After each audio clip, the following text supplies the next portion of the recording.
Estou de volta aqui ao CNN 360, podendo voltar aqui ao horário junto com a Débora, mas estou puxando as notícias daqui de São Paulo para mostrar o que a gente sempre traz todo mês e que nos ajuda a ter um termômetro de como está a corrida eleitoral, agora sim, neste ano de 2026, que é o índice da Trix de presidenciáveis. Todo mês, este índice mede a performance digital dos pré-candidatos à presidência da República. É claro que não é a mesma coisa que uma pesquisa de intenção de voto, mas nos dá não só o termômetro de desempenho nas redes, quais são as estratégias que os candidatos estão usando e o que está sendo falado a respeito desses nomes.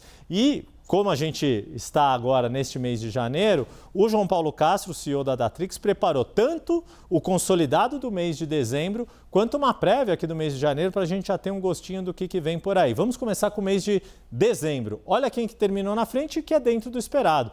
Flávio Bolsonaro lançou a sua pré-candidatura, indicado pelo PL, chancelado pelo próprio pai, o ex-presidente Jair Bolsonaro, e com isso terminou em primeiro lugar neste ranking que lista vários outros nomes de pré-candidatos à presidência da República. E lembrando a metodologia da Datrix, tanto se mede a performance nas próprias redes, ou seja, o quanto o candidato consegue engajar a sua base, os seus apoiadores, quanto o que se fala a respeito dele pelos outros pré-candidatos, pelos stakeholders, formadores de opinião e imprensa, e faz uma análise qualitativa também, não só quantitativa. Não basta falar muito. Se falar bem, ganha ponto. Se falar mal, perde ponto. E essa é uma escala que, se o mundo estiver perfeito, vai até 100 para o candidato. Se estiver tudo um desastre, vai até menos 100. Então, Flávio Bolsonaro consegue atingir esse número acima de 36 pontos na escala. Ronaldo Caiado, governador de Goiás, que tem falado muito sobre segurança pública, sobre uma série de assuntos, tem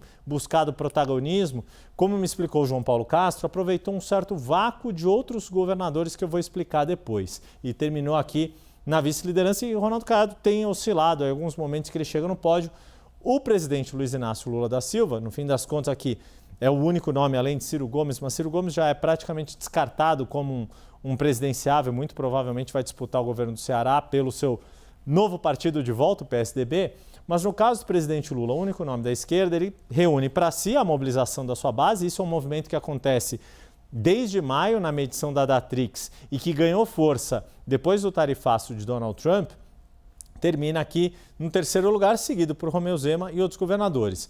Como Tarcísio de Freitas, com esse protagonismo de Flávio Bolsonaro, tirou, de certa forma, o time de campo, o governador de São Paulo vai um pouco para trás e Ratinho Júnior tem mantido estabilidade. Pode não estar nas primeiras posições, que ele já conquistou em outros rankings mensais, quem acompanha a gente sabe disso, mas ele vai sempre nessa mesma toada de pontuação, o que sugere ali, segundo o João Paulo Castro, um crescimento consistente da imagem, da reputação do governador do Paraná nas redes sociais. Então, este é o quadro com que terminaram os candidatos. Flávio Bolsonaro herdando essa força que Jair Bolsonaro sempre teve nas redes e o presidente Luiz Inácio Lula da Silva, que é a nossa segunda informação, consolidando esta recuperação.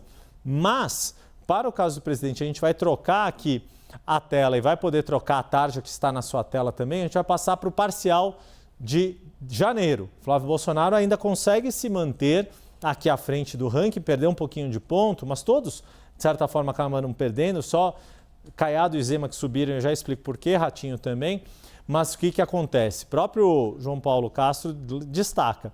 Dezembro a gente teve o lançamento da pré-candidatura de Flávio Bolsonaro, dá uma movimentação no que se fala nas redes a respeito de política, mas com a virada do ano, Natal, Réveillon, reality shows, as pessoas acabam se engajando com outros assuntos. Então a política aos poucos vai voltando.